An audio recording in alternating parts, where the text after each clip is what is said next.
Армысыздар неге каналын тамашалаушылар. Сіздердің назарларыңызға бүгінгі ұсынатын әңгімеміз өлген адамның суретін сақтаған жөн бе? Ендеше кеттік.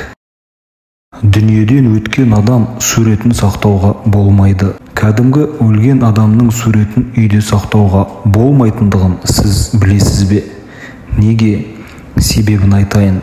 Кез келген тірі жанның фотосуретінде әлгі жануардың болсын энергетикасы сақталады екен. Экстрасенстердің, яғни тәуіп балгерлердің болжам жасар кезде адам суретін пайдалануы соның айғағы іспетті.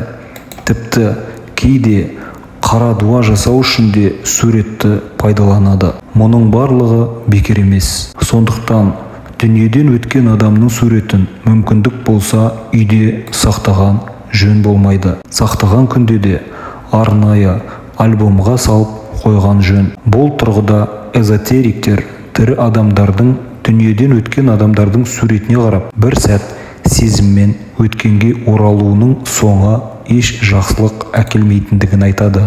Өлген жандардың суреті тірі адамның аурасына кері әсерін тигізетіндігін жарыса айтады.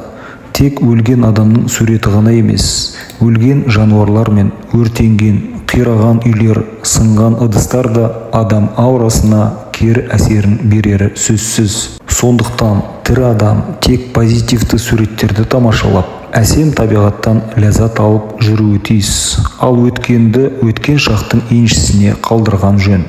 Рас, адам болған соң, пенде болған соң, бір сәтке өткенге оралғысы келетін сезімдер туындайтында шындық.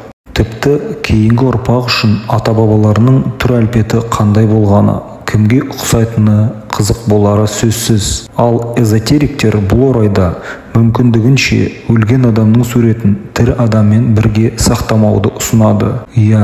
Адам баласы өткенмен емес, болашақпен өмір сүруі тиіс.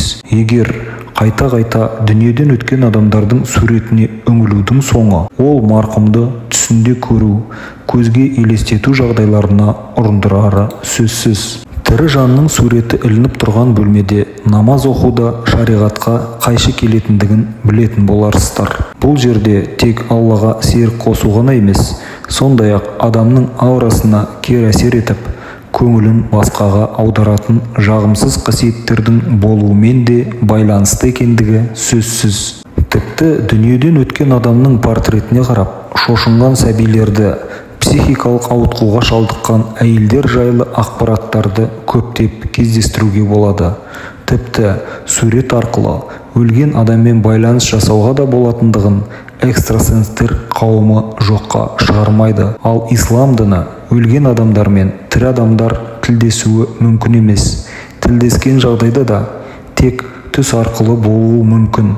Оның өзінде ортада жын араласуы ғажап емес деп топшылайды. Ал бұл орайда қай дін болмасын, тірі адамдардың өлген адамдардың суретіне қарауын ешқандай да әбестік санамайды, бірақ мақұлдамайды да. Марқұм болған жақын адамымен өмірдің ең қызықты сәттерін өткізгендігін еске алып, сағынышын басып, одан әрі шынайы өмірдегі түрлі баспалдақтарды сеніммен аттауында тұрған ештеме жоқ. Ең бастысы, адам баласы дүниеден өткен жақынының суретіне қарап күйзеліске түспесе болғаны. Қалай десек те, тірі адам тіршілігін жасайтын секілді, өткеннен гөрі болашаққа ұмтылу, өткеннен сабақ алып, болашаққа деген қадамын нықтай түссеңіз, өзіңізге де, өзгелерге де ең абзалы сол болып қалмақ. Әрине, дүниеден өткен адамның жақсы қасиеттерін еске алып, Құран бағыштау ислам дініне қайшы келмесі анық. Ендеше,